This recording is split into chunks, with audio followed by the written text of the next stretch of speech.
জামাত কেন মুক্তিযোদ্ধাদের নিয়ে রাজনীতি করতে পারবে না? এখনকার যে জেনারেশন জামাতের, তারা কেন ৭১-এর লিগাসিটা বহন করবে? জামাতের নেতৃত্বকে আমি কয়েকটা প্রশ্ন করতে চাই, হ্যাঁ, তারপরে আসতেছি।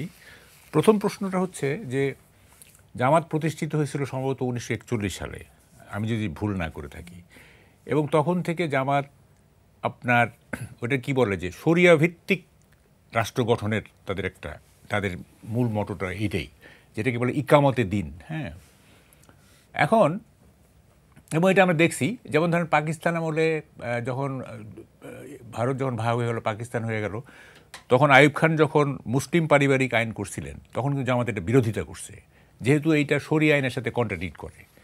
আইয়ুব খানেরটা তো একটু প্রোগ্রেসিভ ছিল, এবং জামাত এইটা এই মুসলিম পারিবারিক আইন মানে নাই, যে কারণে জামাতের উপরে অনেক নিপীড়ন করছিল আইয়ুব খান। তো এরকম শরিয়া আইন ভিত্তিক রাষ্ট্র গঠনের তাদের যে এইটা চলে আসতেছিল, কিন্তু হঠাৎ করে ২০১২ সালে তারা তাদের গঠনতন্ত্র পরিবর্তন করলো, এবং তখন বলতেছে যে না, গণতান্ত্রিক শাসন ব্যবস্থা তারা চায়। এই শরিয়া আইনের কথা কিন্তু এখন আর বলতেছে না ২০১২ সালের পর থেকে।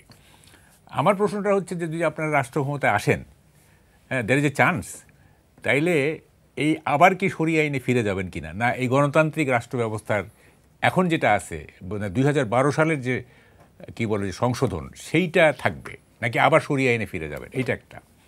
২ নম্বর হচ্ছে জামাত যেহেতু এখন একটা বড় স্টেক হোল্ডার, এবং জামাতের নেতৃত্ব মনে করতেছে তারা ক্ষমতায় যাওয়ার তাদের ফেয়ার চান্স আছে,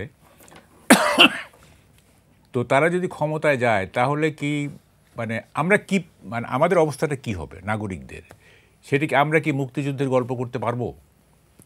আমরা কি বঙ্গবন্ধুকে সম্মান করতে পারবো আগের মতো? আমরা কি বিজ্ঞান চর্চা করতে পারবো? আমরা কি আমাদের নিজের মতো করে কথা বলতে পারবো? আমাদের নারীরা কি তাদের স্বাতন্ত্র্য বজায় রেখে জীবনযাপন করতে পারবে? এই প্রশ্নগুলো আমি রেখে গেলাম। তারা ক্ষমতায় আসলে আমাদের নাগরিকদের জীবনযাত্রার কোনো স্কিন শুষ্ক রুক্ষ হয়ে যাবে বলে কি বাইরে যাবে না? জাস্ট 1 2 3 4 করো, স্কিনটাকে রিভাইভ করো। পরিবর্তন হবে কিনা এইটা আমাদেরকে আমরা জানবো। আমরা যে ভোট দিব, এটা আমাদের বুঝতে হবে তো কী কারণে ভোট দিব, তাই না? ৩ নম্বর হচ্ছে দেখেন ৭১-এর যে ভূমিকা, না ৭১-এর ভূমিকা সম্পর্কে জামাতের কোনো আমরা স্পষ্ট কোনো বক্তব্য পাচ্ছি না, একেবারেই পাচ্ছি না স্পষ্ট।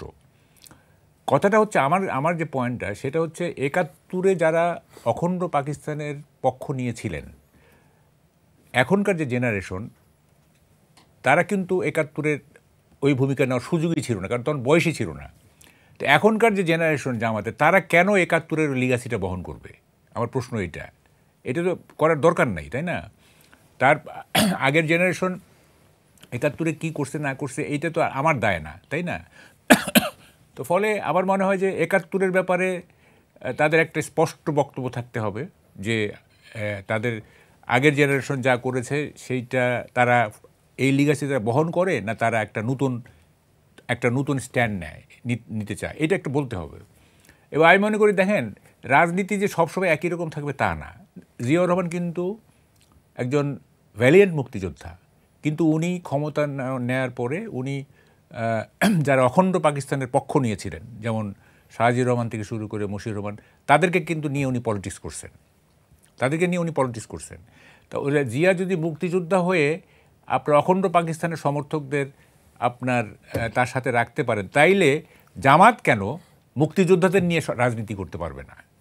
এই জিনিসগুলি ক্লিয়ার করা দরকার, যে আসলে স্বচ্ছতা থাকা দরকার। হ্যাঁ, তারপরে জনগণ মনে করবে যে এই ম্যানিফেস্টোতে তাকে ভোট দেওয়া যায় কি যায় না। আমি জামাত নেত্রীর কাছে এই কতগুলি প্রশ্ন রেখে গেলাম, এইটা তারা আশা করি তারা এই জিনিসগুলো ক্লিয়ার করবেন। হ্যাঁ, তাদের রাজনীতির স্বার্থেই কিন্তু ক্লিয়ার করতে হবে, কারণ তাদের তো একটা ইলেকশন ম্যানিফেস্টো লাগবে, তাই না? যে আমরা এই চাই। এখন যদি ধরেন যে তারা যদি বলে যে আমরা শরিয়া আইন কায়েম করব, তাইলে এক ধরনের ভোটার হয়তো ভোট দেবে না। আবার যদি বলে যে আমরা গণতান্ত্রিক শাসন ব্যবস্থায় ফিরে যাব, তাইলে দেখা যাবে যে আরেক ধরনের ভোটার শ্রেণীকে তারা আকৃষ্ট করতে পারতেছে। সো ম্যানিফেস্টোতে সব জিনিস ক্লিয়ার থাকতে হবে। ৭১-এর তাদের যে ভূমিকা, সেই ভূমিকার ব্যাপারে ক্লিয়ার স্ট্যান্ড থাকতে হবে, যে এই হয়েছিল এবং আমরা এখন এই সব পলিটিক্যাল পার্টির ক্ষেত্রে দেখতেছি সকাল বিকাল করে, আজকে একরকম কথা বলে, কালকে আরেক রকম কথা বলে, কন্ট্রাডিক্টরি। হ্যাঁ, মির্জা ফখরুল একবার বলেন যে নিজামীদের বিচার অন্যায়ভাবে বিচার করা হয়েছে, পরের দিনই আবার বলতেছে যে ৭১-এ তারা ইয়ে করছে, এই করছে, সেই করছে।